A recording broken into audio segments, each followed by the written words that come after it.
link. Yes, once the link is open, that will ask for the name.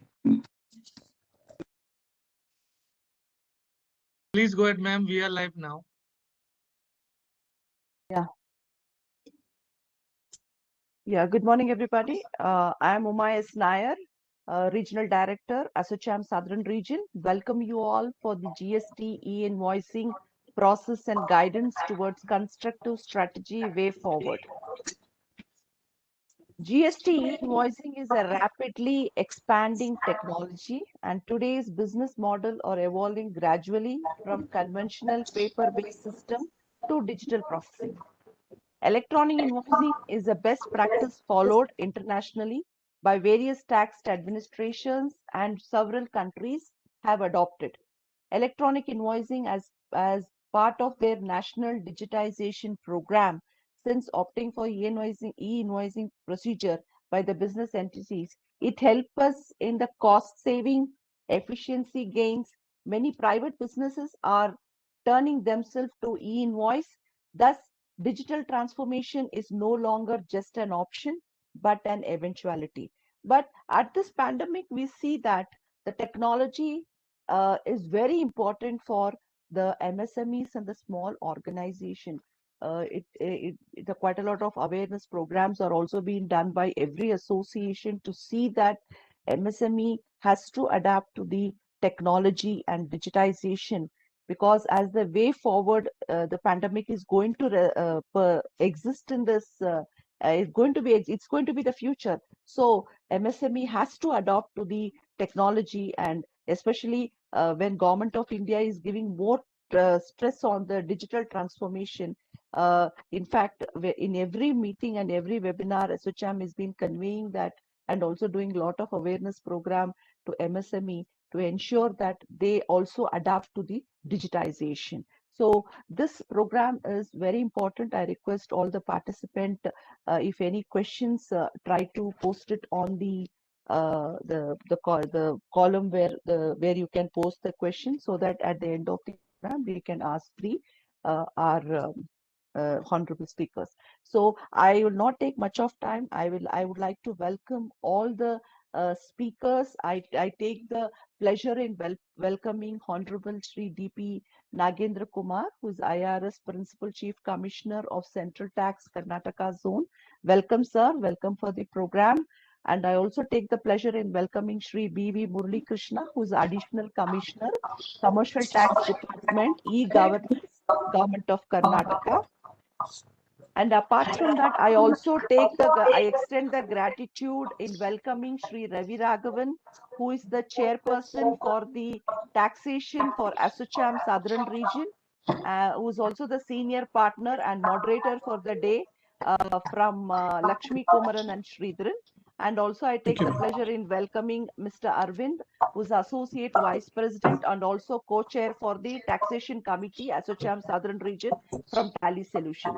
And I also take the pleasure in welcoming other speakers of the day, Shri B.V. Bhatt, who is a Deputy Director General, Scientist G, State Informatics Officer, National Informatics Center, Karnataka. Shri Bojraj G. T. Shetty, Chairman, Bengaluru Branch, SRIC of ICAI. Shri Manjeesh Gargi, DGM SME, State Bank of India. Shri Sagar Agrawal, who's also the co-chairman for Karnataka State Development Council, ASSOCHAM, and Senior Vice President, Trans-System Logistic International Private Limited, which is a JV of Michiu and Company Japan and TCI India. So I welcome all the dignitaries for the day, and also take the pleasure in welcoming the sponsors of the day, the Lakshmi Kumaran and Sridharan, Tally, and special thanks to State Bank of India, and also our supporting partner ICA. And also I also thank Trans-System Logistic International to support this program, and also our office bearers TCI and Renew Power. I'll not take much of my time. I will again welcome Shri DP Nagendra Kumar, IRS Principal Chief Commissioner of Central Tax Karnataka Zone, to deliver the inaugural address. It's over to Shri D.P. Nagendra Kumar. Thank you, Ms. Uma. Good morning to all the participants, my co-speakers. I find P.V. Murali Krishna, representing Government of Karnataka, E-Governance Commercial Tax Department, is there. I'm also glad Ms. Uma mentioned that Mr. P.V. Bhatt, the Deputy Director General, NIC, will be also attending today's session. In fact, when we look back the GST for the last 4 years, we are almost inching towards completion of 4 years in a couple of days from now. The journey has been quite a satisfactory one in the sense that the consolidation of taxes into one single tax, which was levied at 2 layers of the government at the center and the state, has more or less settled down in the last 4 years in terms of adopting the processes to ensure that this tax delivers the desired objectives. Towards improving the GST compliance, which is quite essential for improving the revenue, which is a major concern which we introduced the GST about 4 years back, where the states had a lot of apprehension with regard to the revenue protection, what we talked about, the protected revenue assurances from the central government. Fortunately, I think notwithstanding the COVID pandemic, I think the revenues have been showing buoyancy from last October 2020, and we have been logging successfully 1 lakh crore plus over the last 8 months successively. So we are under continuous stress on account of the pandemic and intermittent lockdowns under various places in the country. When we look into the GST compliance, I think the stakeholder consultation has been one of the key factors in driving this reform into the user-friendly mode. As you're all aware, GST is an electronically administered tax. It's fully automated in the sense that the key business processes like registration, return filing, payment of taxes, seeking of refunds, and every such process is automated through the GSTN portal.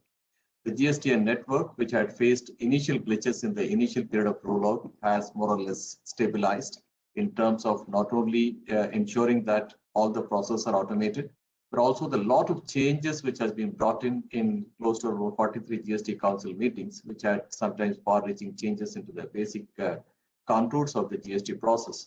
They have been also successful in adopting all those changes. One of the important initiatives in this reform process, which is basically to have a dual objective, improving the compliance and also ease of doing business, is with regard to introduction of the e-invoicing. The 35th GST Council meeting had adopted the e-invoicing in India as a way forward to improve the compliance and also to facilitate the automated processes in a much more faster manner. The e-invoicing notifications issued by the CBIC way back in 2019 provided a glimpse into what could be the schema for the e-invoicing and what are the preparedness required among the stakeholders, and providing a sandbox for the stakeholders to come forward, test, and also integrated their own ERP, Tally, or for that matter, any business solutions to work seamlessly in the GSTN portal insofar as the e-invoicing is concerned.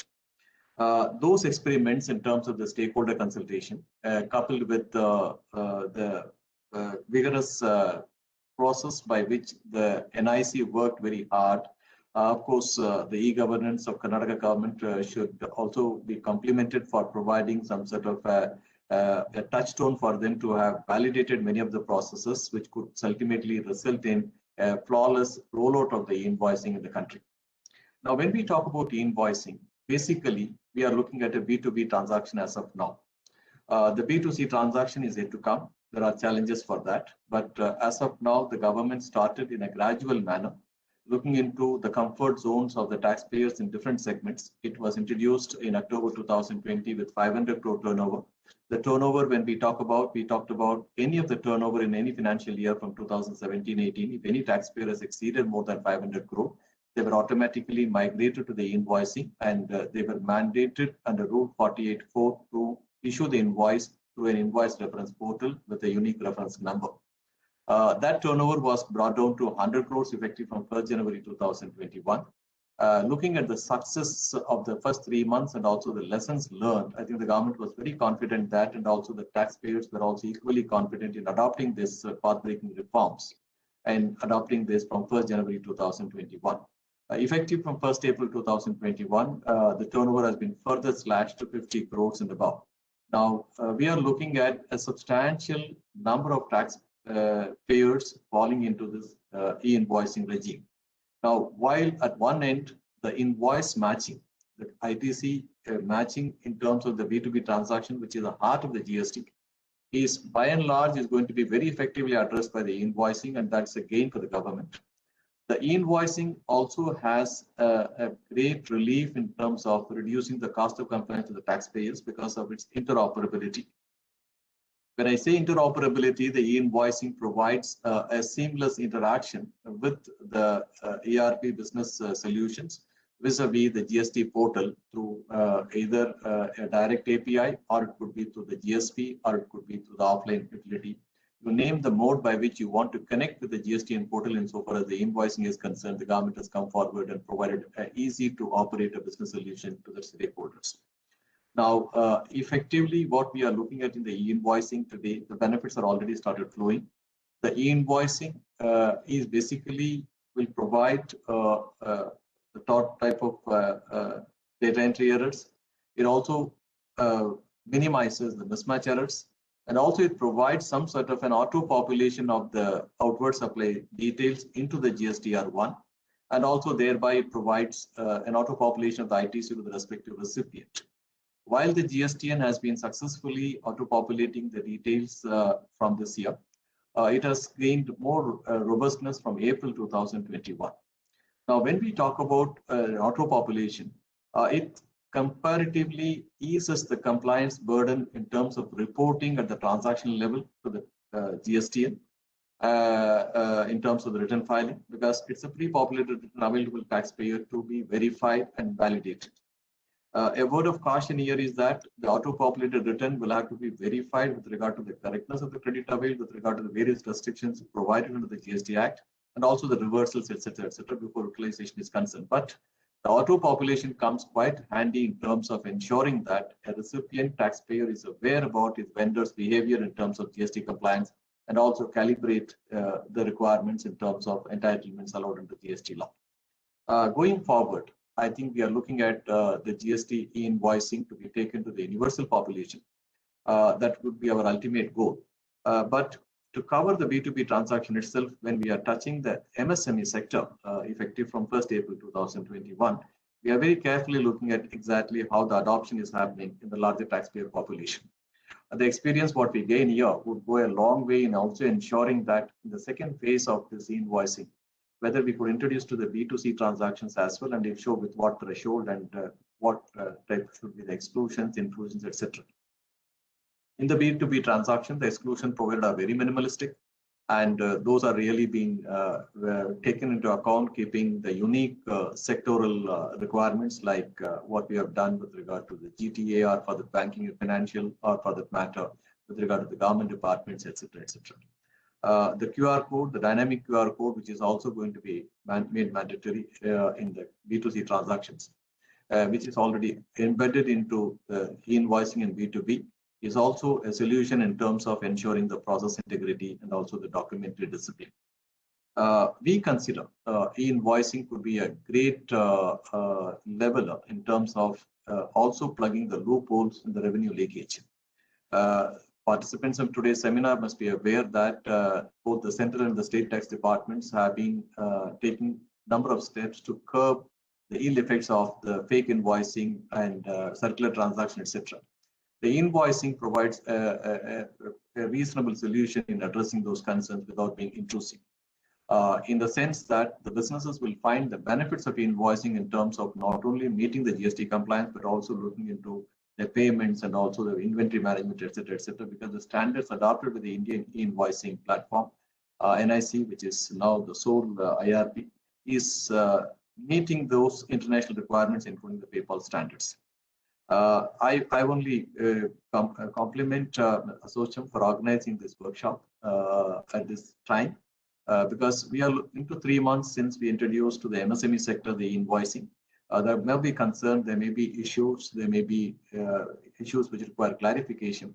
a seminar or workshop of this nature with an eminent panel of speakers, both from government, business, and also professionals, would help in clarifying those doubts and also benefit the taxpayers in adopting this taxpayer-friendly initiative at the quickest possible time.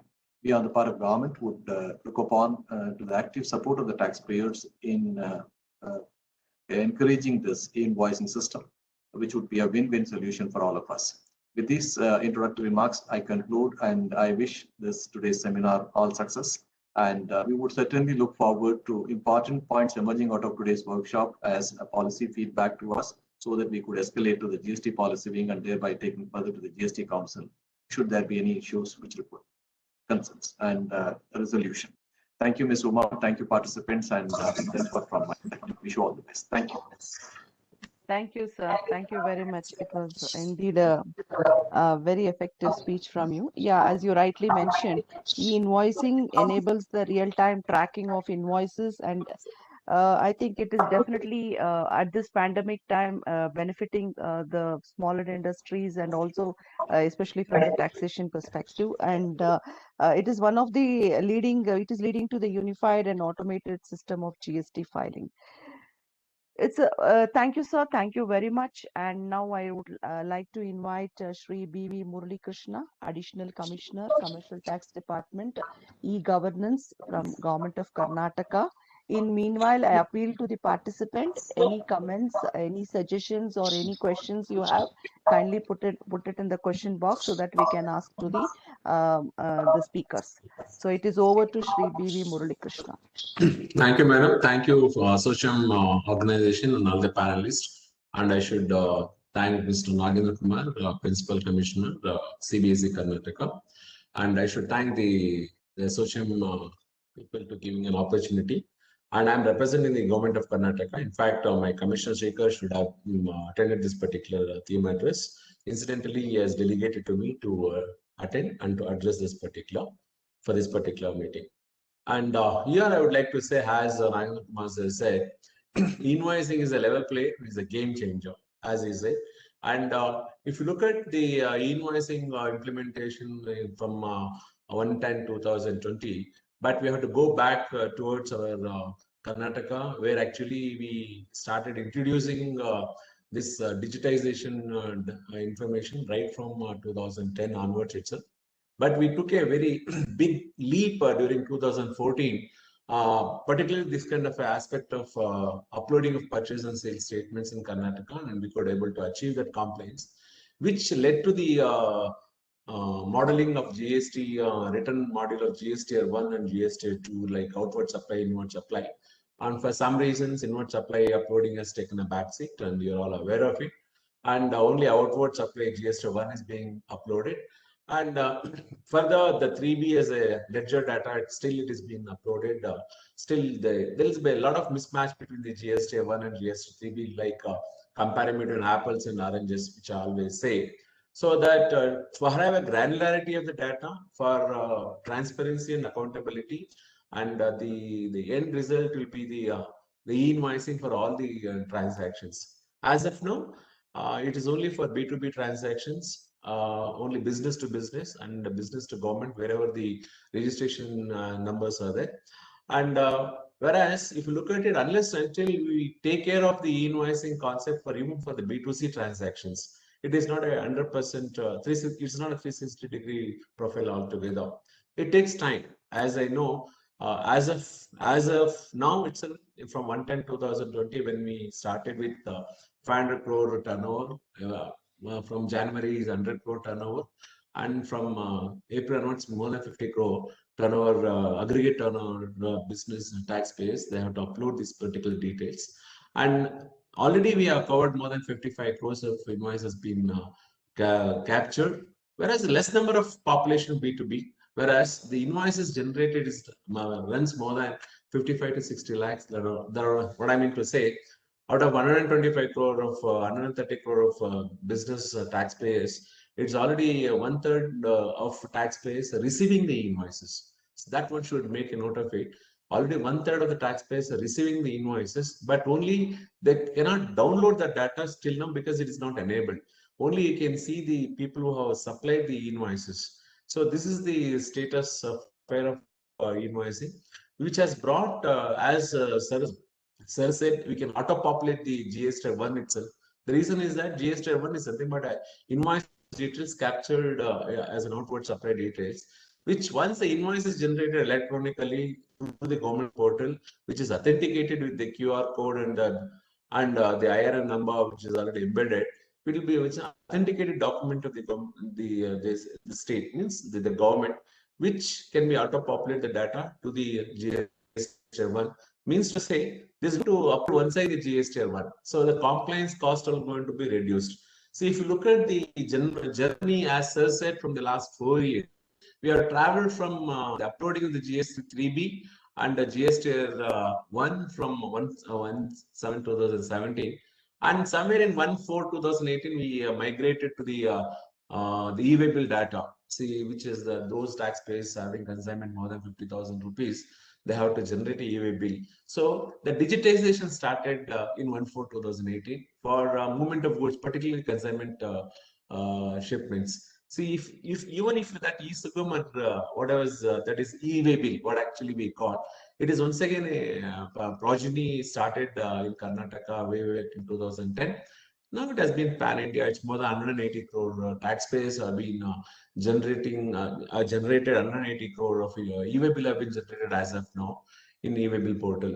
So why I'm trying to tell you, even in e-way bill portal, and if you look at the e-invoice differences, if you look at it, that particular differentiation, always I say, see, certainly when all the taxpayers can generate e-way bill, and what is the problem in e-invoicing? If you look at the difference between e-way bill and e-invoicing, I think only one QR code and one e-sign. Only the two differences. Otherwise, e-way bill number and IRN certainly can the way we require. So why I'm trying to emphasize this particular point, if you look at the e-way presentations in our database, I would like to particularly say 32% of the taxpayers, I repeat, 32% of taxpayers are generating e-way bill who are not mandated to generate. See, that is the level of compliance people have already achieved. Means to say, though you are not said you please generate e-way bill, such people are 32% of the taxpayers are generating e-way bill. What I mean to say, once you make it mandatory e-invoicing for all the taxpayers, or you make it obligatory, even if you make it obligatory, make the portal enable for the taxpayers to come and generate, I think most of the taxpayers across India, they welcome it and they're going to generate e-invoices. As of presently, it's only for B2B. No B2C transactions have been generated on invoice portal. And also, there's another, I don't say it's a lacuna, it is not enabled yet, like e-way bill generation. For e-invoicing, it has to be AP integrated, it has to be system integrated, it has to be machine integrated. Only bulk upload the facilities have been given, but web-based still it is not given. Web-based means any taxpayers can go to the portal, log in, directly key in the data so that you can generate the invoice like the e-way bill. If that is being done, I think they may be working on that. I should really thank and place on record the contributions of the Mr. P.V. Bhatt, State Informatic Officer and Director General of Karnataka, who has having a good domain knowledge. His team, around 4-5 people, with the supporting staff, with having a good domain knowledge as well as a technical knowledge. Right from 2010, we could able to place our all backend system in place, and we could able to give this kind of portals to the India altogether, right from 1/4/2018 e-way bill portal, whereas from 1/10/2020 it is e-invoicing. And days to come, certainly they may enable for web-based based on the council decisions.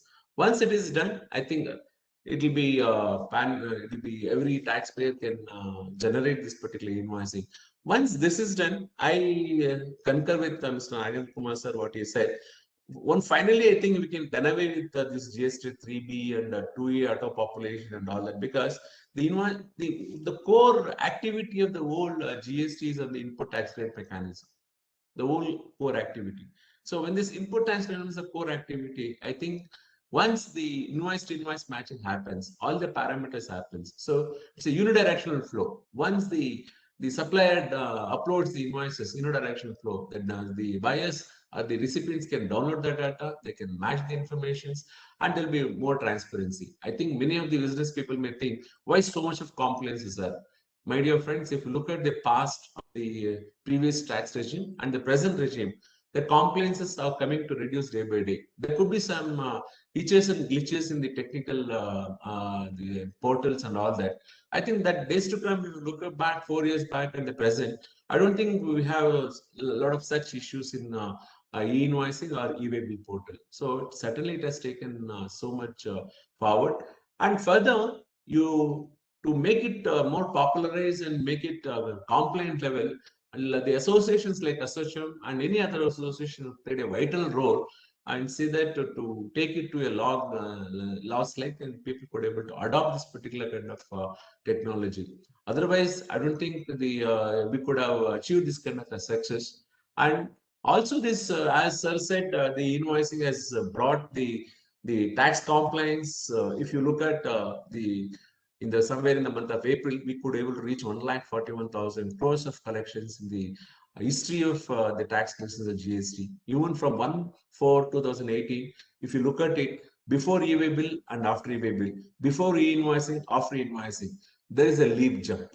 So even for collections, it is helping it out. Compliance, it is easing it out, and it is bringing a transparency and accountability on the taxpayers, even in the fraudsters. Even recently, as I think we are all aware or not, it has come in the newspaper, already the e-way bill, they have integrated the RFID data, that radio frequency identification device, and FASTag tolls and the informations on the toll plazas. They have integrated in the last week back. And in fact, today only in my joint commission from enforcement from Belgaum, I have reported there is a movement of out and out, means to say from a movement from Karnataka, sorry, Tamil Nadu to Maharashtra. That's how the e-way bill have been generated.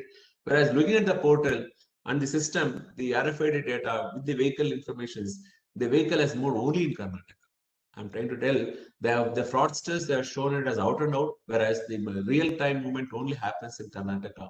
Such kind of mismatches, it is helping out. Technologies, they're coming to our door, helping us so much. I'm telling you, you could able to pin down the all these kind of fraudsters and fraudulent measures.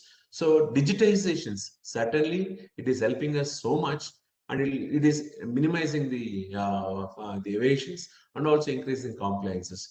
In this way, I think e-invoicing, I think one fine day, once the e-invoicing gets stabilizes, my heart says very clear, even e-way bill can be taken aback. So e-way bill, though it is presently, it is there for movement of goods, and we are involving that. And that can be replaced with e-invoicing, wherein e-invoice itself can take the vehicle number, and the informations can be uploaded.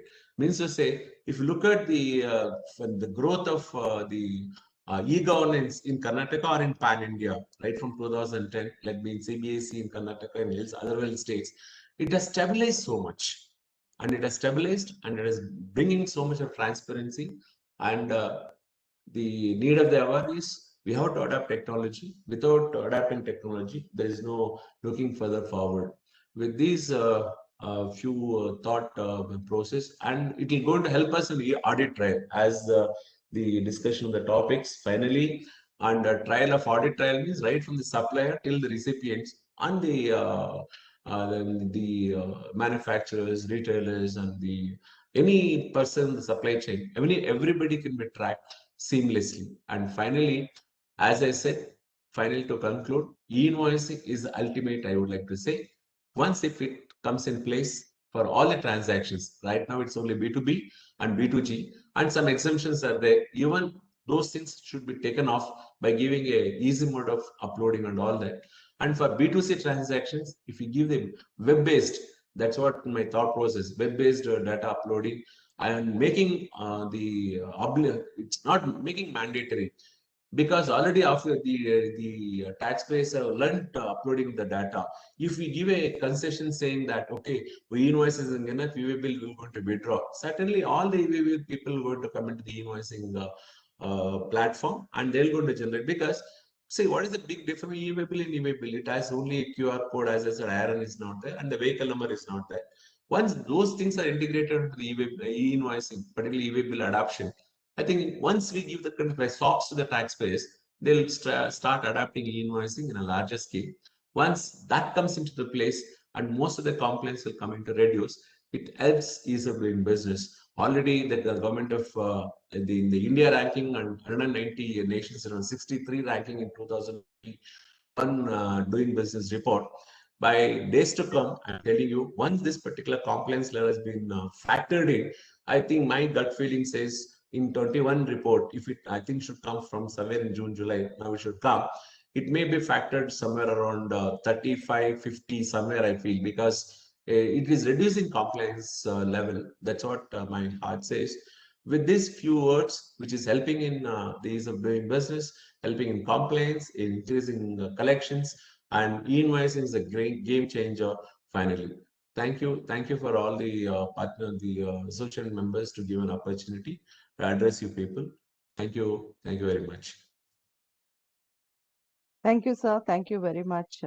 As you rightly mentioned, and as you see now, Government of India is more focusing on the compliance related activities, because they wanted to see to reduce the, they want to minimize the compliances to see that the ease of doing business drive can be happening in India. And in fact, we are also working very closely with DPIIT for the state of Karnataka as well as for Andhra Pradesh, in fact working out discussing with the industry on the compliance related part of it. So there also we could see like good industries have given their in fact the recommendation as well as the representation on the taxation part of it. As you rightly mentioned, this e-invoicing, the digitization process which has been taken up, Government of India has in fact given a way also for ease of doing business also by reducing the complaints. Thank you, sir. Thank you very much. Now I would like to welcome Shri Ravi Raghavan, Senior Partner and the moderator of the day, assisted by Shri Brijesh Kothari, who's a joint partner from Lakshmi Kumaran and Sridharan Attorney, to take up the floor and have the panel discussion taken up. It's over to Thank Mr. you, Ravi madam. Raghavan as well as to Mr. Shri Brijesh Kothari. Thank you, sir. Thank you, madam. Thank you, madam. Good afternoon, participants. Good afternoon, sirs. Before we would start the panel discussion, what we thought which we can take the benefit of the Honorable Principal Commissioner and the Honorable Additional Commissioner who are available with us in today on the discussions for the topic, and there's no better persons who would be able to address one or two few questions from our participants, more particularly with the e-invoicing and what is the further developments and the role to be played by the government in addressing some of the pain points that are there currently. So with the permission of the Honorable Principal Commissioner, if considering that I have told that the Honorable Principal Commissioner will not be available pursuant to the after this particular start of the panel discussions. So I thought if with the permission of the Honorable Principal Commissioner, we can take some questions from our participants on some of the key issues. We will not take too much time because the remaining part of the questions we will be handling as part of our panel discussion, if it's permitted, madam. Yeah, I think if there are any questions, we'll be too glad, Mr. Murali Krishna, and we are available. I think if there is any questions, we would be quickly look into those things. Thank you so much. Obliged. Madam, if we have one or two questions, we had one question from one of the panelists. In fact, it was a issue that we wanted to discuss, but we thought that will have a wide ramification for all the participants on the in the context of e-way bill generation. Brijesh, if you can just share the slides so that we can accordingly take it forward and see what will be the solutions from the government on this aspect. So this is one of the questions. Mr. Sagar, if you can take it up from here. Yeah. Mr. Sagar is from the trans system in the logistics business, and yeah, I will continue myself. Yeah, thank you, Mr. Raghavan. And thank you very much, Mr. Nagendra Kumar, Principal Chief Commissioner, and Honorable Mr. D.V. Murali Krishna Additional Commissioner for having So the their, query that was there. Yes, sir. yeah, You are audible now. yeah. Am I audible now? Yes, sir. Yes, sir. Yeah. Thank you, Mr. Raghavan. First of all, on behalf of SOCHM, I would like to thank Mr. Nagendra Kumar and Mr. Murali Krishna for sparing their valuable times for this session and giving us the opportunity to have some few questions despite their view. Sir, we are from Transport Logistics, and we are providing just-in-time system logistics to Toyota in India since 1999, when nobody can think of just-in-time system. So what I am trying to focus here, the day-to-day issue, what we are facing, because we work on a no inventory system, and we are the Japanese subsidiary company and provide auto logistics to all the Japanese OE like Honda, Nissan, Yamaha, Toyota and else. So few practical issues, though I would like to congratulate for the success of e-invoicing and e-way bill, which is pushing us to the compliance, and there is ease of doing business. It's a game changer, as Mr. Murali Krishna told, and definitely it is reducing the compliance for the people like us. We definitely want to be more compliant and more tax-friendly citizens. But what are the day-to-day operation? We are feeling few issues that I would like to highlight.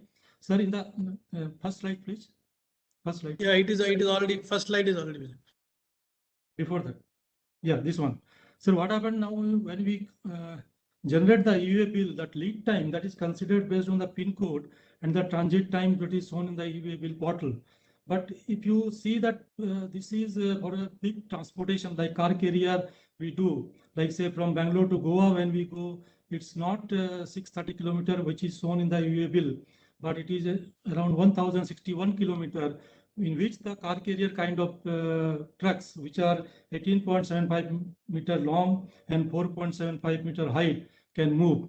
In that scenario, what the e-way bill life we are getting, that is much shorter, and we have to extend the bill, and sometime it is night time. So this, I think there should be a facility to choose the route by the e-way bill generator. Of course, it should be not totally different, depending on the type of vehicle he is using, and accordingly this lead time can be fixed for the e-way bill. Next, please.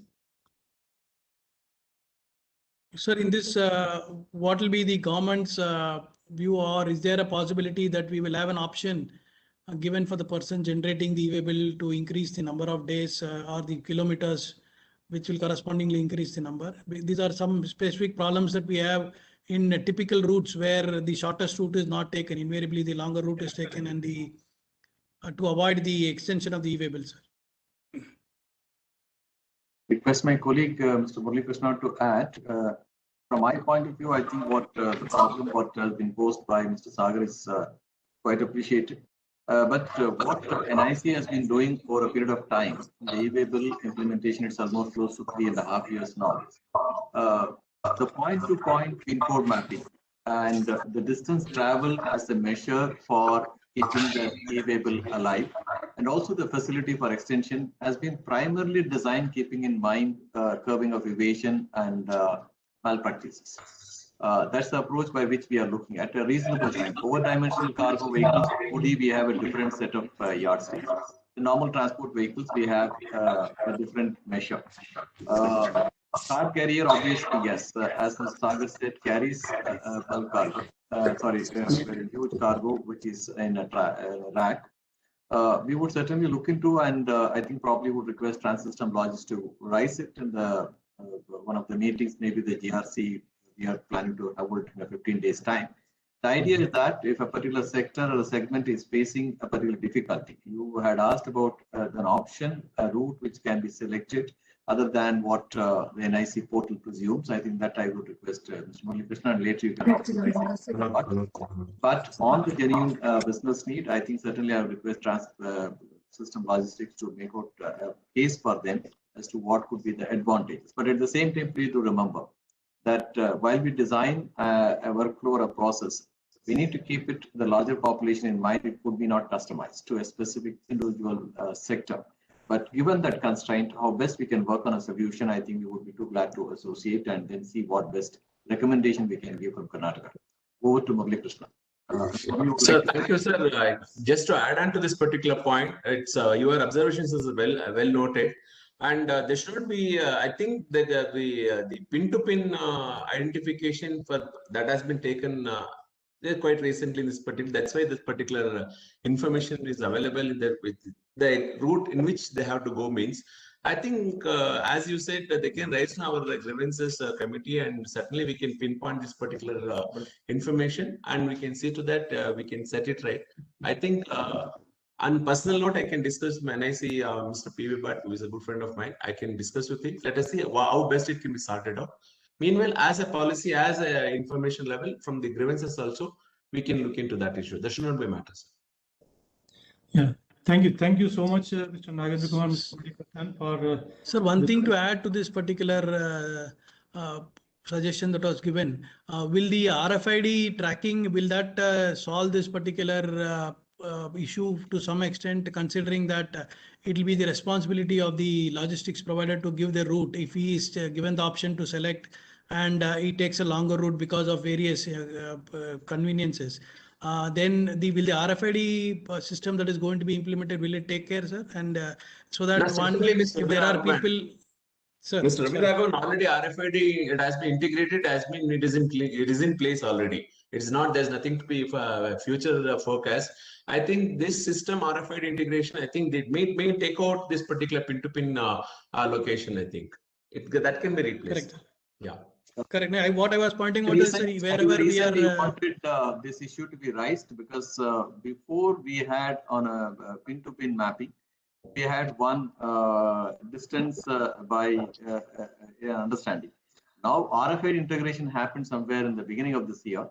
The solution providers like NIC would definitely look into. After all, what is our ultimate objective? Our objective is ensure that the movement of goods under an e-label is to ensure that there is a movement tracking available in a non-intrusive manner. RFID provides the technology wherewithal for us to see exactly where is the physical location of a truck or at the movement, etc. So with that option, probably a solution could be thought of, but it is for the policymakers to take it up. We will certainly try to look at. That's where I said that there's a possibility of bringing into the notice of the policymakers to make it tweak the rule. The ultimate demand would be that you would like to choose a route, and that option should be available to you. How do we enable it in a portal and a generic manner is what I think probably you can raise this to Mr. Bhatt also. Mr. Bhatt is very familiar with the business processes.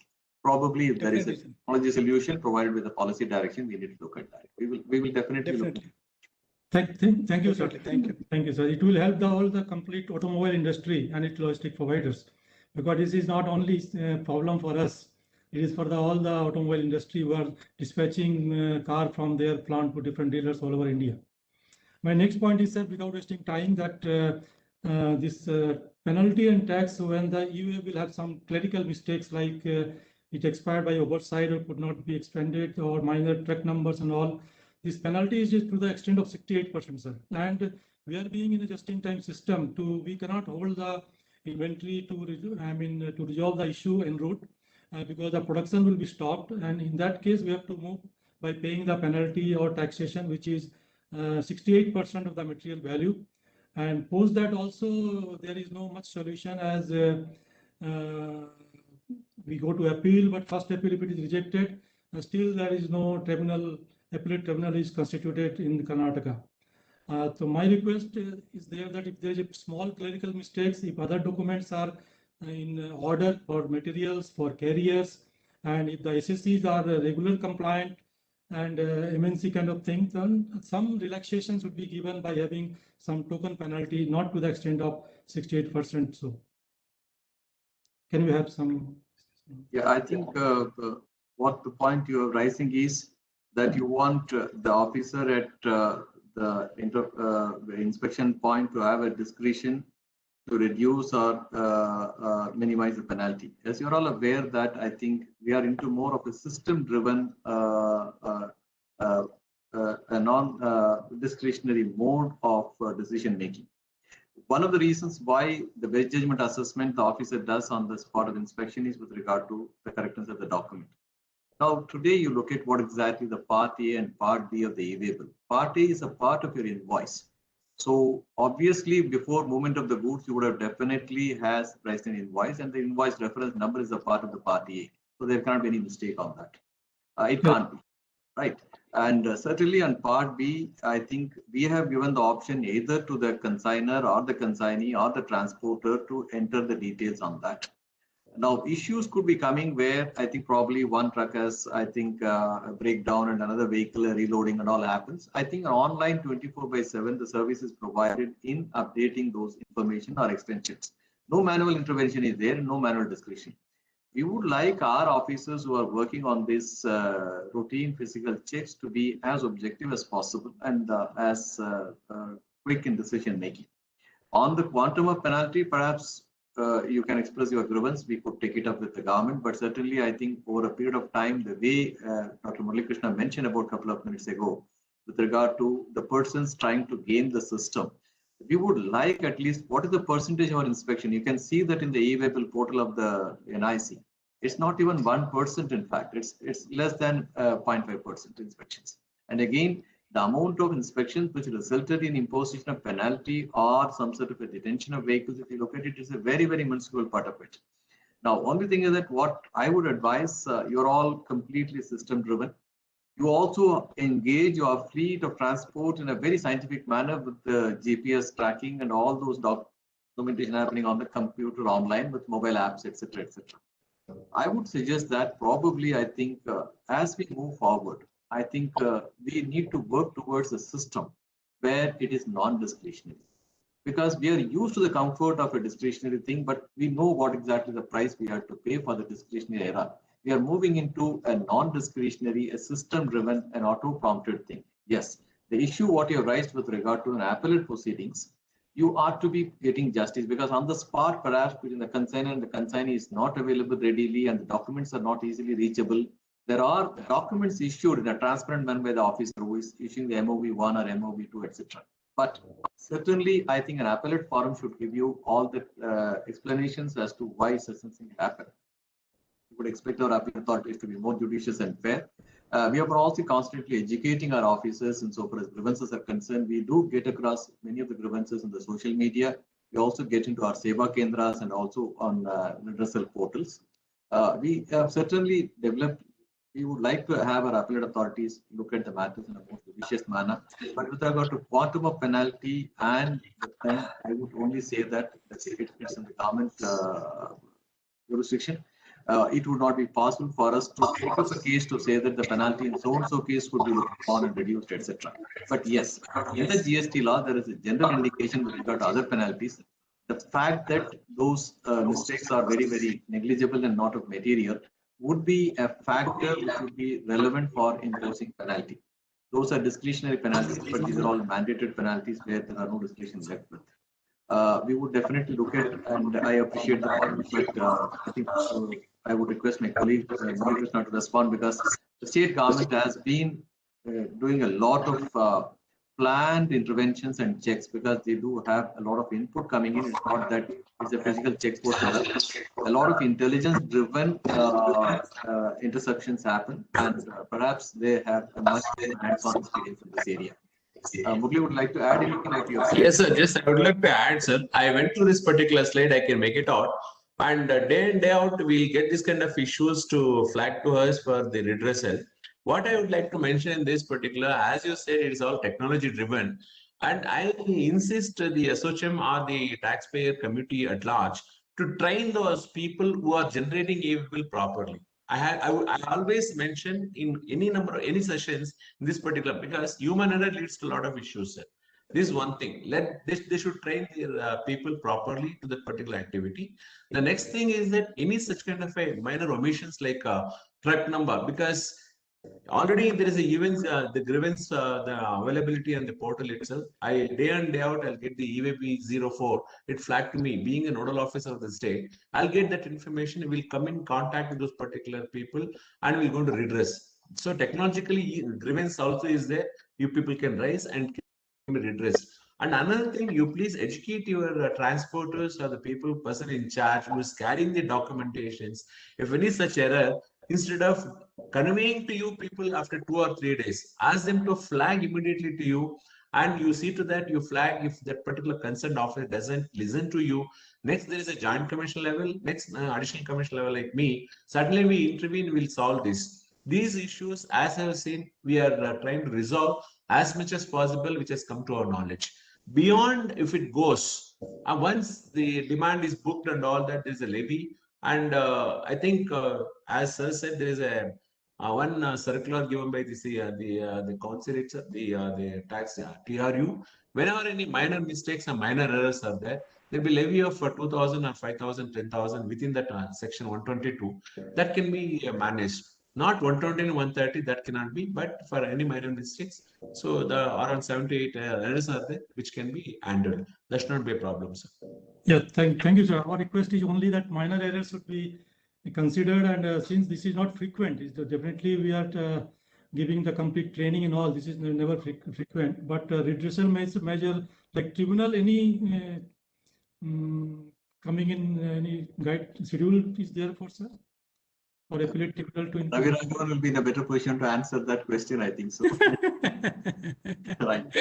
As much as I think. No, actually, sir rightly said that considering the number of such issues that were being raised in the initial phases of the introduction of the e-way bill, as on date, I think credit to the government and the authorities and the proper guidance being given.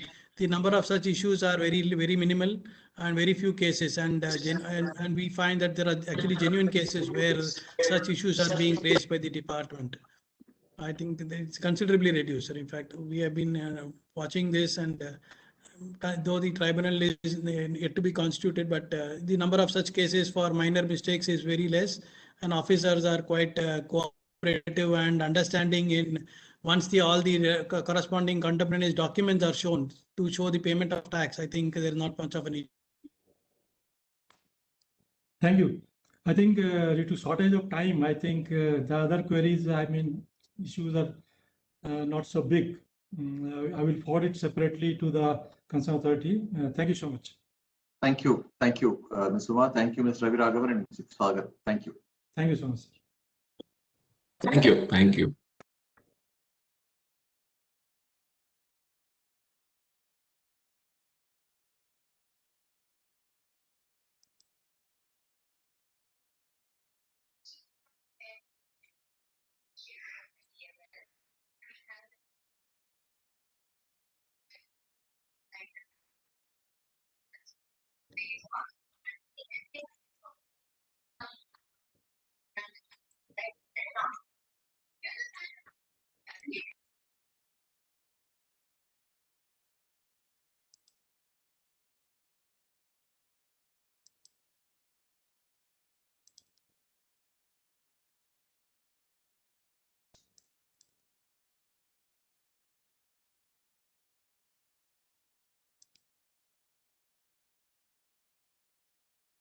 We go to the next one, ma'am. Can we start? Yeah, I'm sorry, I logged off. I had some issues. So he said Meenakshi to be local.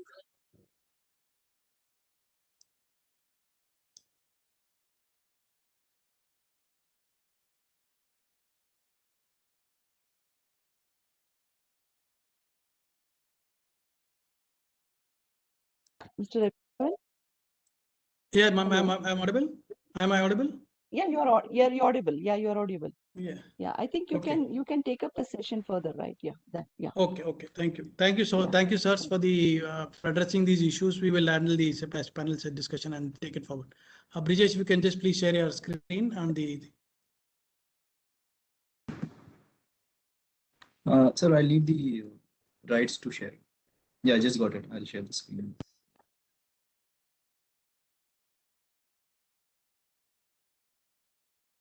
Good afternoon, ladies and gentlemen. We'll taking it forward from the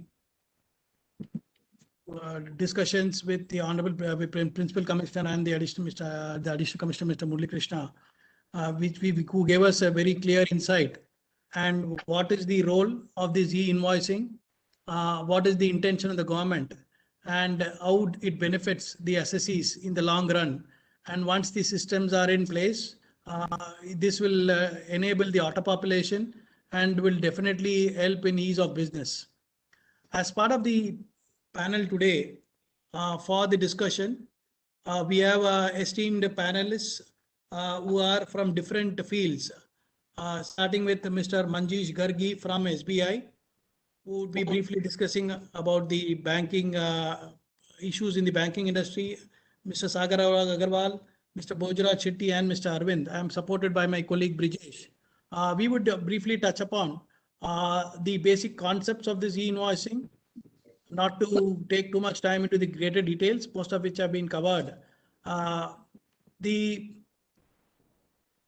recent developments in the e-invoicing, the previous slide, please. What will be the impact on e-invoicing on the businesses? What is the role played? As clearly pointed out by the officers, the role of the e-invoicing is very, very critical. And considering, as what Mr. Murali Krishna also pointed out, that when there are large number of assessees who are otherwise also not mandated to generate e-way bill, and they have been generating, getting into the system, the generation of the e-invoicing is not going to be a difficult task. What will be the consequences of non-compliance? Based on the query which is already posed, then we'll have the reconciliation as per the IRP and the GST portal and the mandatory audit trail. The brief introduction is a system, the e-invoicing, all of you to reiterate, most of you are aware of what the e-invoicing system is a system wherein the taxpayer generates his own invoice in his portal, in his ERP system. He uploads the details and registers the transaction on the invoice registration portal. That is basically the e-invoicing concept. This IRP then helps the taxpayer to get an invoice reference number, which is a crucial detail which is required, and that is given back to the service supplier. The taxpayer will then generate his, therefore, as I said, he will generate his own invoice in his portal, in his accounting system, upload the details which are required, mandatory details which are required in the IRP, and get the IRN. It is only a means whereby the details are being intimated to the government portal that an invoice has been issued. This will ensure compliances, the tracking of the entire transactions by the government authorities by different means, and to track as to whether this tax has been appropriately paid to the government or not. This will also enable, as rightly pointed out, and which effect we are already seeing, to prevent the evasion and the circular trading which is happening in a large scale, which is actually a menace. There are majority of the taxpayers who are compliant, who do not want to get into these issues, but because of a few people resorting to this circular trading, there has been a lot of issues, and every assessee's transactions are being now questioned, more so with this system adopted by the department for blocking where the assessees do not file their returns or pay the taxes. This definitely is a welcome move. The invoicing is there to stay and is necessarily to be complied with to ensure one, transparency, to ensure that there is substantial compliance by the assessees. This has already been pointed out on the applicability of the e-invoicing in a phased manner. As was pointed out, all the participants must know it is not that it is going to stop at 50 crores and above. All the registered assessees would in future be required to have an e-invoicing, generate the e-invoicing. Therefore, even the SMEs would have to put in place a system or get into this groove to ensure that in future they will also, the assessees whose turnovers are less than 50 crores in a year would also be required to comply with this requirement. This will go in a large way to restrict the evasion of taxes and ensure compliances. Yes, Brijesh. What is this process, Brijesh? What is your thoughts on this process, how it works for the benefit of the participants? Yes, sir. I'll just briefly touch upon what is the process involved. Like what Mr. Ravi had earlier indicated, the invoices are generated on the ERP system of the assessees or the taxpayers by themselves. And this invoice registration portal is merely a portal for getting the invoice registered on the government portal. So to take you through the flow of information, the invoice is generated on the ERP system. The ERP system, with the help of the certain softwares, generates a JSON format for transfer of information from the ERP to the invoice registration portal. The invoices that get registered in the invoice registration portal, and in return, the taxpayers get back the invoice registration number along with the QR code and digitally signed e-invoice data. So that is retained by the taxpayers. Parallelly, the invoice registration portal also sends back the information, that is the IRN, the QR code, and the digitally signed invoice data to the GSTN as well as to the e-waybill portal. On the GSTN, the invoice gets auto-populated in GSTR1 or GSTR28 or 2B of the recipients. And parallelly, for generation of e-waybill, the information flows into the e-waybill portal that is again maintained by the NIC for uploading part A, that is the invoices details on the e-waybill portal. And if the invoice, the transportation documents and other information relating to transportation of goods is also available, that can also be pre-filled so that the e-waybill is also automatically generated as and when the e-invoices are generated. So this is the flow of information for generation of electronic invoice with other facilities, for example, for auto population of returns as well as for updation of e-bill related information. So the complete flow would be to, once the e-invoicing details are furnished to the portal, then there is therefore enables the auto population, which we expect to come as a foolproof so that it reduces the burden of the assessees as regards the compliance and duplication of the work. And the advantages, as was pointed out repeatedly, in fact, the participant must realize that the e-invoicing is there to stay. It creates a standard of various details which are available. It which will in future, at least to a large extent, enable pre-population of the returns, which will go to reduce the burden on the assessees, better taxpayer services, reduction in tax evasion. This is a crucial aspect, which in fact the government's endeavor is to ensure that this e-invoicing, as the Learned Principal Commissioner also pointed out, this has reduced definitely the circular trading and the bill trading, but definitely is one of the steps which we feel would be relevant to reduce this menace. And also lastly, the efficiency in tax administration, which will definitely enable the authorities to have data available with them, which would give result, which can be used for various analytics, and which in fact is one of the key roles which is played by the government and different agencies to ensure that there is proper compliance and tax being properly deposited by the government. Coming to the categories excluded, if I can request Mr. Manjeesh Gargi to just briefly touch upon this, and what will be the role as regards the banking industry as to the e-invoicing concept which has been introduced. Mr. Manjeesh? Mr. Raghavan, this is Kiran. I'm sorry to interrupt. Mr. Manjeesh has left for his management meeting just now. Okay. Just to go ahead with the other panels once if you come. Fine, we'll take this. So the categories excluded are, as pointed out, the supplies by the registered to unregistered, that is B2C supplies, are currently not part of the e-invoicing system. The government's intention is to bring that also in future. As of now, no, but in going forward, we cannot rule out the possibility that this B2C also transaction also will be governed under e-invoicing. The SEZ units, the developers are included, but SEZ units as of now are not required to generate the e-invoicing. The agents, passenger transport service providers agents, admission to various exhibitions, cinematography films, etc. These are all currently excluded.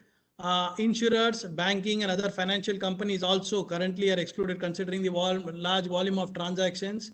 But going forward, we should know whether this will be mandated for these particular industries or entities also.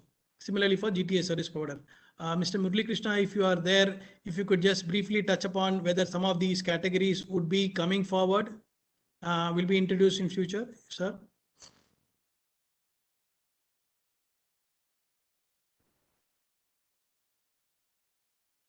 Okay, Bridget, go forward. So some of the documents which are included and excluded, these are what is the documents as of now which are included as far as the e-invoicing, tax invoice, debit notes, credit notes, and export invoice. These are all specifically covered. The documents which are as of now excluded would be delivery challans, bill of supply, bills of entry, the payment vouchers, receipt vouchers, other GST documents.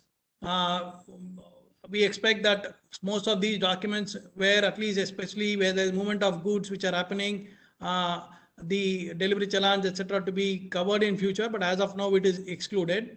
The self invoice under the reverse charge is not covered as far as the e-invoicing is concerned. Similarly, an invoice issued by the ISD, which basically is not for a supply, but is only for distribution of the credit, is also not currently included as for the e-invoicing to be generated. Yeah, I was little another call. Sorry. I heard Sorry. that somebody Sorry, called sir. me. Yes, sir. Sorry, sir. Sir, what we were looking at, these are the excluded categories. Yeah. What about a possibility of some of these categories also coming into this e-invoicing concept in future? Yeah, see, I always believe we should come into the invoicing in the days to come. It's only the question of the policy has to take a call on this particular. And for some reason, they're taking some sectors and putting it aside. But it's high time, I think the policy should take a call, say that each and everybody should come into the invoicing concept. Thank you, sir. Yeah.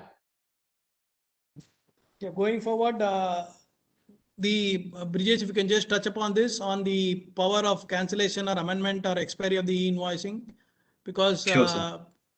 Yeah. So as most of you would be aware, an invoice once generated on the portal cannot be cancelled. So there are other options available as to whether the e-invoices that is generated on the portal, can there be an option to amend the e-way bill that is already generated, and as to what is the expiry period for the e-way bill that has been e-invoice that is generated. Coming to cancellation, e-invoice once generated cannot be cancelled. It can be cancelled within 24 hours, but it cannot be deleted. And for the purpose of verification, once the e-invoice that is generated and that has been intercepted along with the e-way bill, and once this interception is done, then the invoicing once generated cannot be cancelled, because IRN, they have an option to identify the IRN which has been intercepted, and that gets blocked for the purpose of cancellation, even if it is within 24 hours. And as far as manual entry of IRN is concerned, that is where e-invoices are generated through manual softwares. It is a cumbersome process. Therefore, once the acknowledgement number is generated, its usage helps to cancel the invoice that is already generated. Coming to the amendment portion, there's no option to amend the invoice. Once an invoice is generated, the only option would be to cancel the invoice, and if within 24 hours, if it is not cancelled, then the option would be to make changes in the GSTN portal in terms of the outward supplies that has been made, either in GSTR1 or in the e-way bill portal. Another option would be when it comes to expiry, when the invoice once generated, there is no expiry period. But since it is an official document that is available on the portal, even if an option is there to cancel the invoice without an expiry period, the option for cancellation of e-invoice is not there, but the option to delete the invoice is not there. But because we have an option to cancel the invoice within 24 hours, if there's any cancellation, then the report of that cancelled invoice is available on the portal. There's no timeline for expiry. So therefore, if there are any mistakes, inadvertent mistakes which are there, minor, which results in goods being the e-way bill being also correspondingly generated erroneously. So there is a possibility for rectifying that error at a particular at the earliest available time. Yes, just one more point. If the e-invoice is generated along with e-way bill, and within 24 hours, if there's an option, the assessee wants to cancel that e-invoice, then the first requirement would be to cancel the e-way bill, and thereafter the e-invoice can be cancelled. So that is the set procedure that has been established for cancellation of e-invoice. Okay, the consequences for non-compliance is a penalty under 122(1), where a taxable person shall be liable for penalty of 10,000 where he supplies goods or services without an issue or invoice, and issues any invoice or bill without supply of goods or a violation. The most important thing is, as far as the recipient is concerned, if the e-invoice is not generated, the recipient will not be in a position to avail the input tax credit. So, and also one of the conditions is for having a tax invoice with the person taking credit. And if the e-invoice is not generated or not issued, then the recipient, even if he has physically received the goods, he will not be in a position to get the credit, and therefore it will be mandatory for the recipient also to ensure that his supplier is in fact mandated to generate the invoice and that he has complied with it, so that you don't end up paying the value of the supply and the tax to the supplier and losing the credit then because the e-invoice is not generated, and it therefore proper checks needs to be put in place to ensure that the suppliers who are providing supplies to you are the persons who are covered. Now, since the limit has been reduced to 50 crores and above, so most of the suppliers, MSME suppliers, will be covered, and therefore this particular check must be put in place. Yeah, Brijesh. Going to the e-way bill.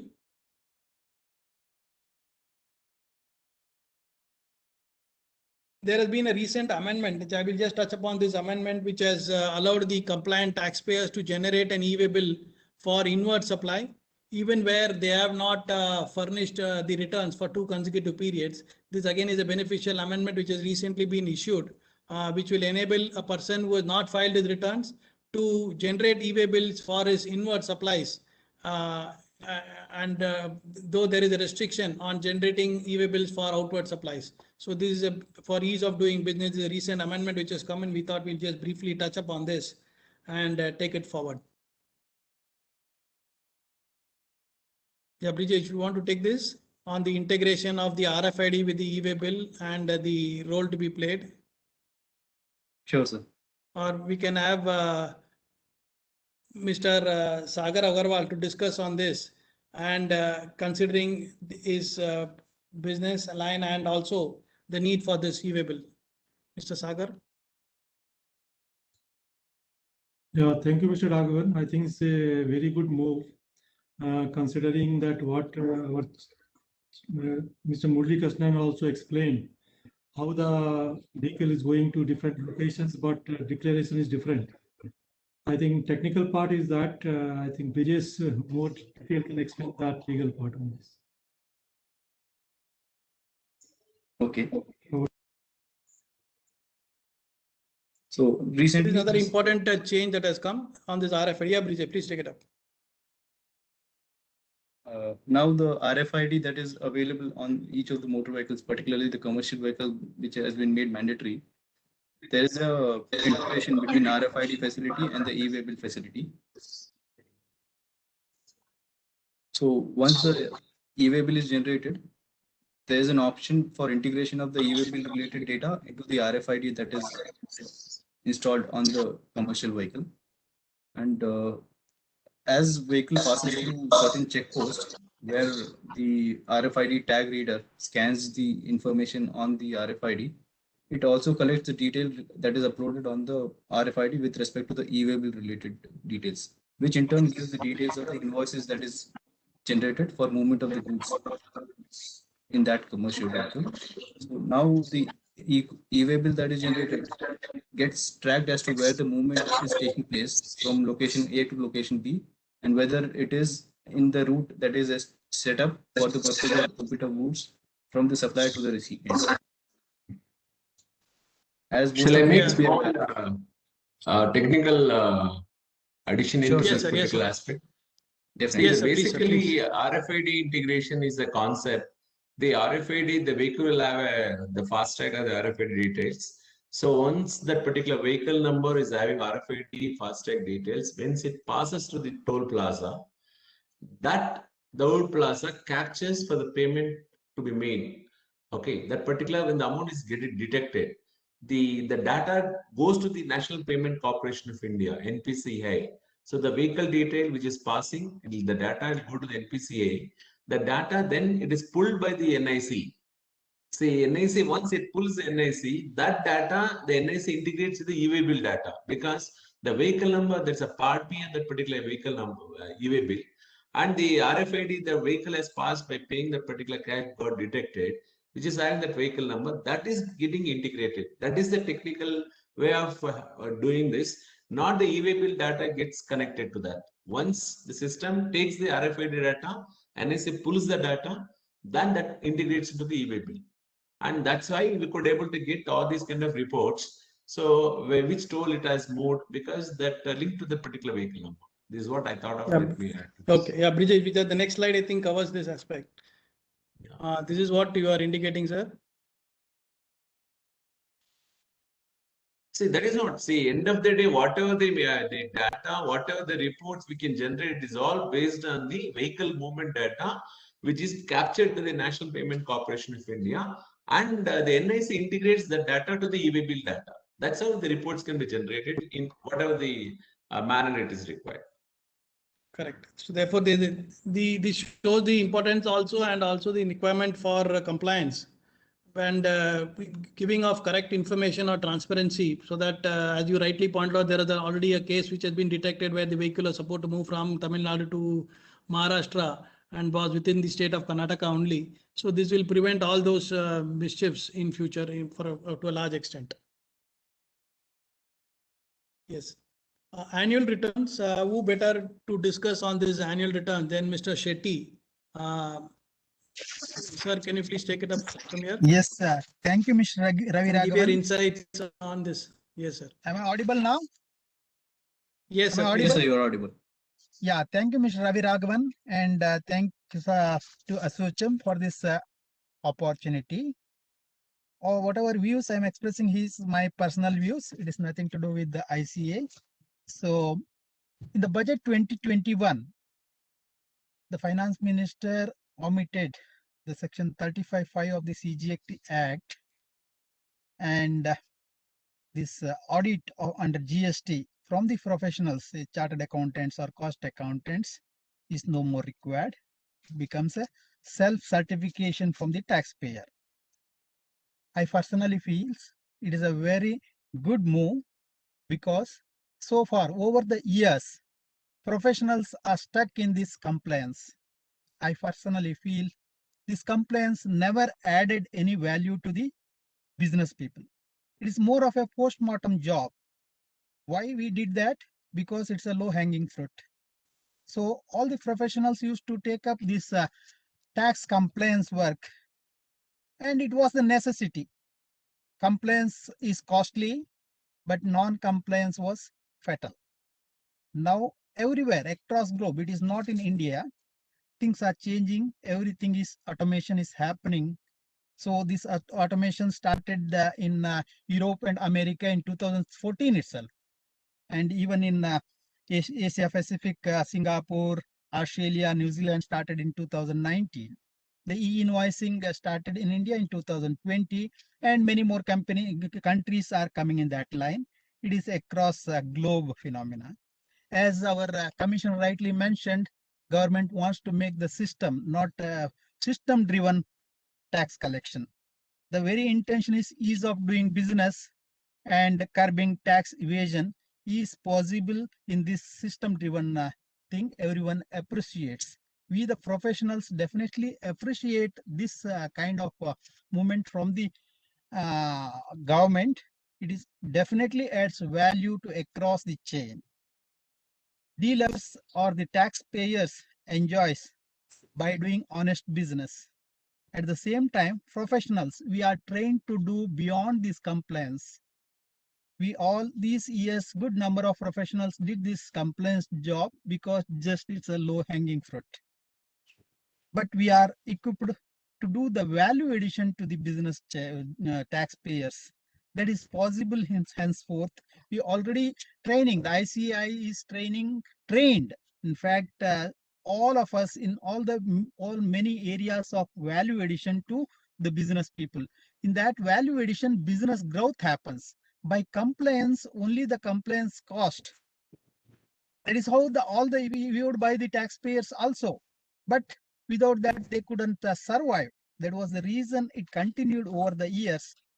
I personally feel it is good for everyone. This technology is taking over, but I think meantime, even the GST audit, they have said no need of GST audit. However, all those information they have included in income tax under Section 44AB tax audit 3CD, they have incorporated all the requirements about the turnover details, about the reconciliation of all the figures, whatever they have filed in their GST return. Same thing needs to be reconciled and certified by the chartered accountants under Section 44AB. That so far they have included probably in the current year, the turnover needs to be certified.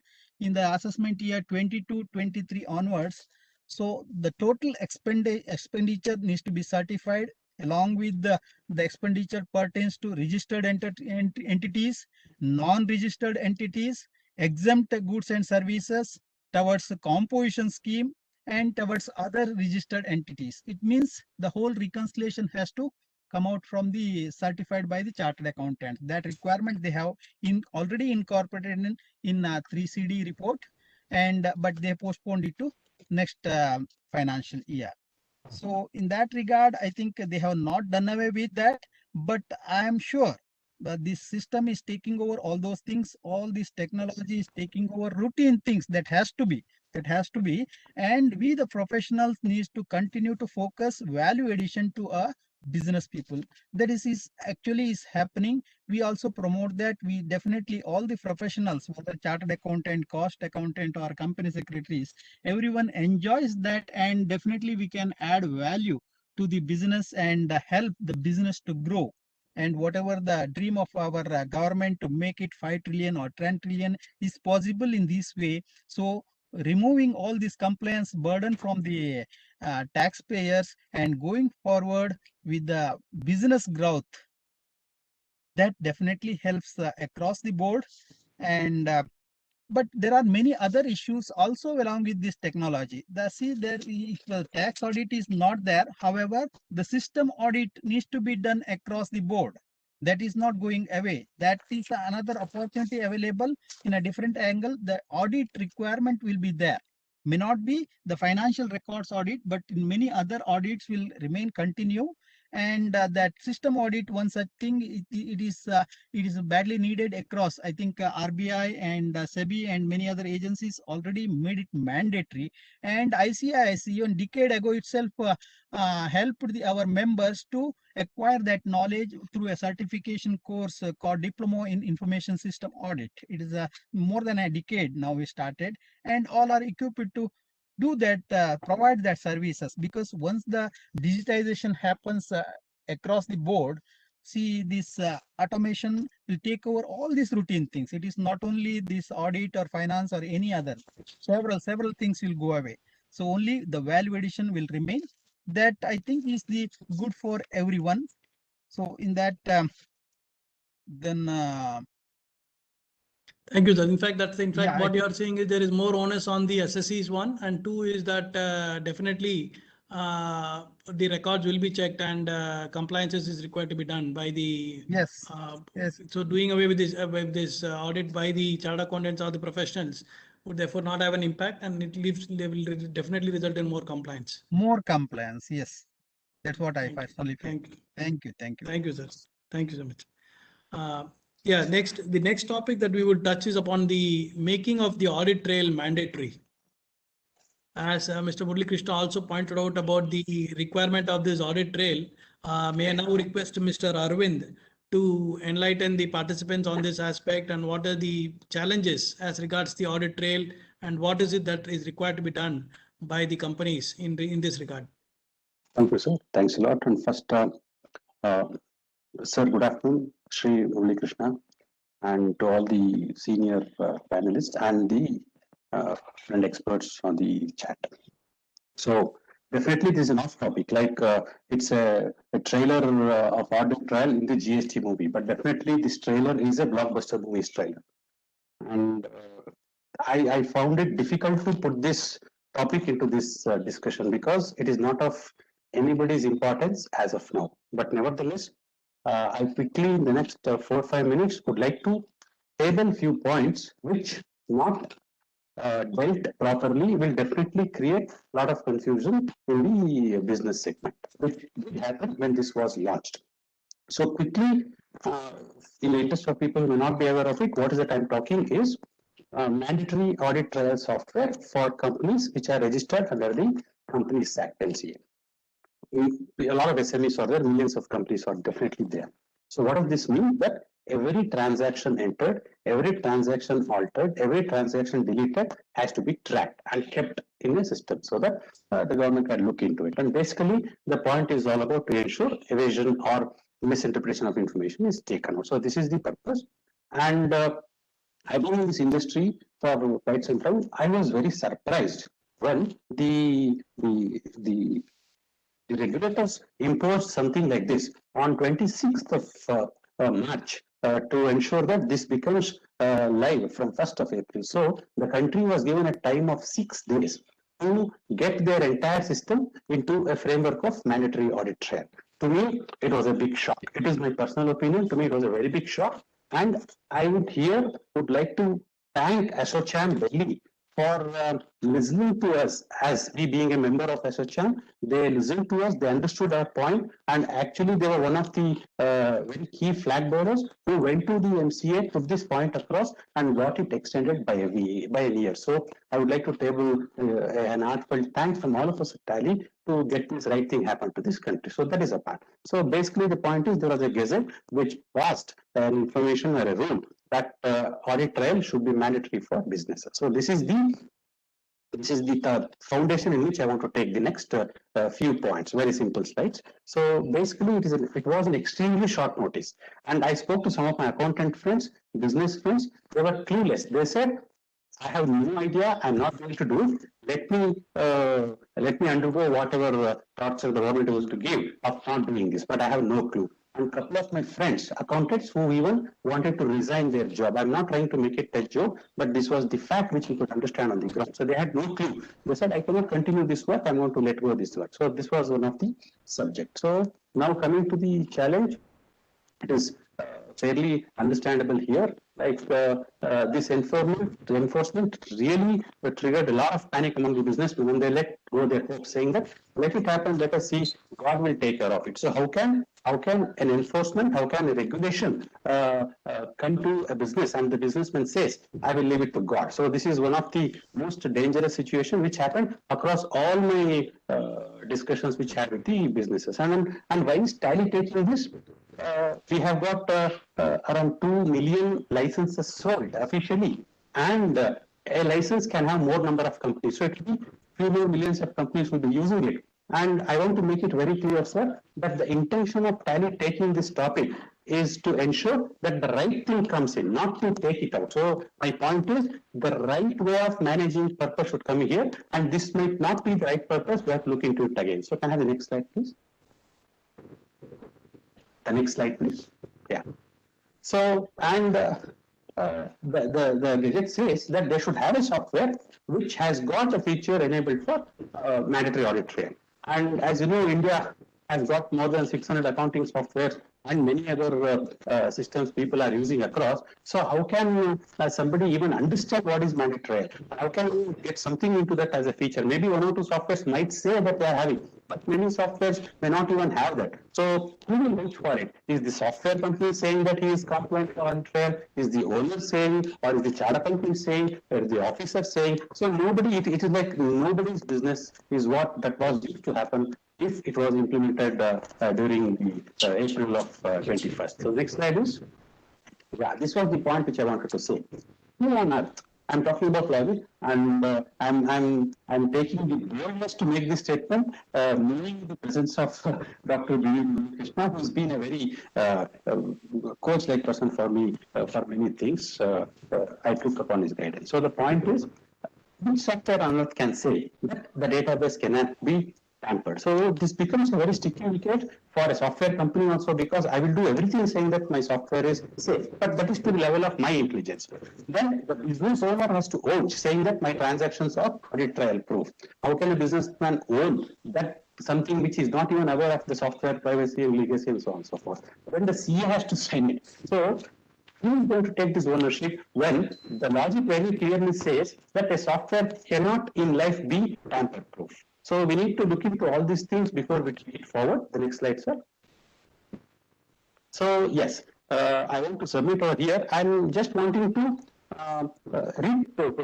put this thought into the minds of the intelligent crowd over here and bring it to their notice that please don't keep it away. This is a very important point. If I'm not raising it today, it will be again a complicated thing in the financial year end. So please take it, please deal it in such a way that this has to be deliberated with people like Dr. Murali Krishna. This has to be deliberated with people like the panelists over here, many associations, and we have to come up with an understanding that how do we ensure that the purpose of this, which is evasion, which is misguiding the government, all those things are properly taken care, and whether mandatory audit trail is the right tool or not. If it is the right tool, how it should come, when it should come, what are the help that the government should give for software companies, for businesses, for associations, to set people in the right pitch so that the purpose of the government to control evasion is properly taken care. So, Samita Bakul, sir, unfortunately, this part is not being very much seen by the industry and the experts.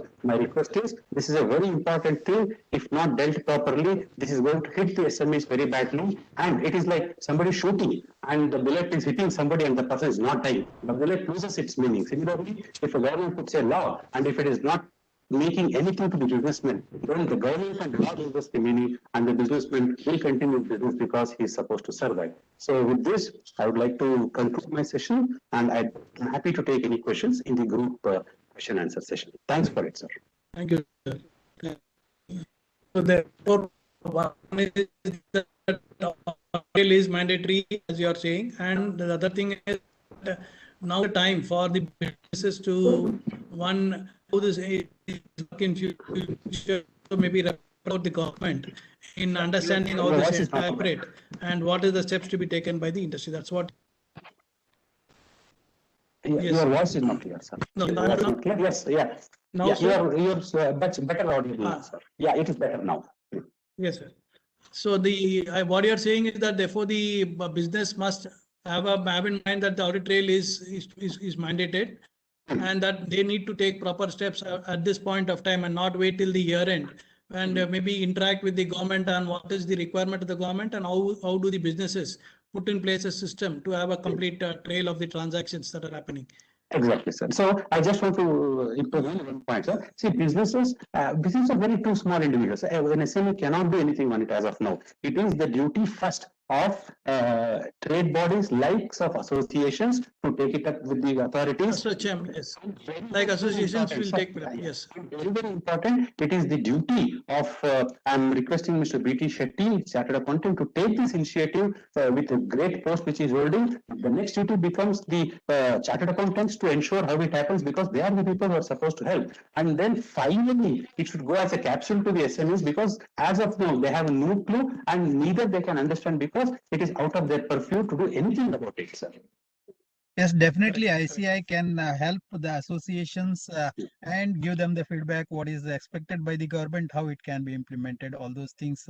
Definitely ICI can help. ICI members can help the associations. Sir, my request is, so just a request, why do you help the association, sir? It is super important. You've been doing it and you've been helping Tally also a lot. But the role is, sir, you should also have a two-way interaction. One with the associations, which will take it to the businesses, and other is to the regulators on Delhi, wherein you drive points and get clarity to the whole country that this is how it needs to be done and establish subject over there. So you should have two ways of communication. So definitely, yes, we are regularly giving the input to the. Yes. Yes, thank you so much. Thank you, gentlemen, for this enlightened discussion on the different topics. In fact, on the various issues relating to e-invoicing and the e-way bill. With the permission of Sucham and who have been good enough to organize this important webinar, maybe open up for the question and answer sessions. Considering the time constraints, maybe we can take a few questions from the participants. Dear Mr. Ravi, there's one question. I think I have shared it to you.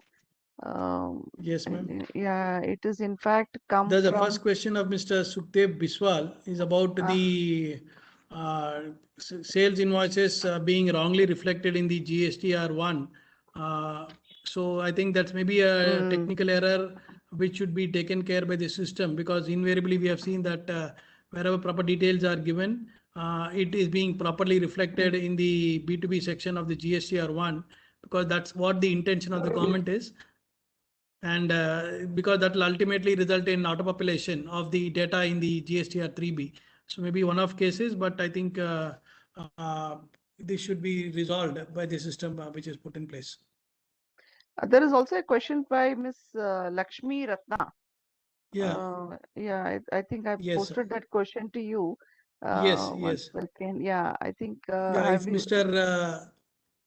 Yeah, the Many- question is there. The question is that many a times commercial reasons there is a requirement for generating or issue of invoices without the IRN, and because at that point of time there is no physical movement of the goods.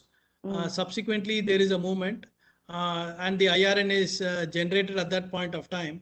According to us, the time of supply would be when the IRN is generated, when the intention is to move. But because the invoice date is earlier, that is reckoned as the time of supply. So that's an issue which needs to be taken care of. Okay, I think that's the only questions we have. I request all the participants to share the question through email also, if you have any. Yeah, we can clarification, accordingly yeah. address the questions and send it across. Yeah.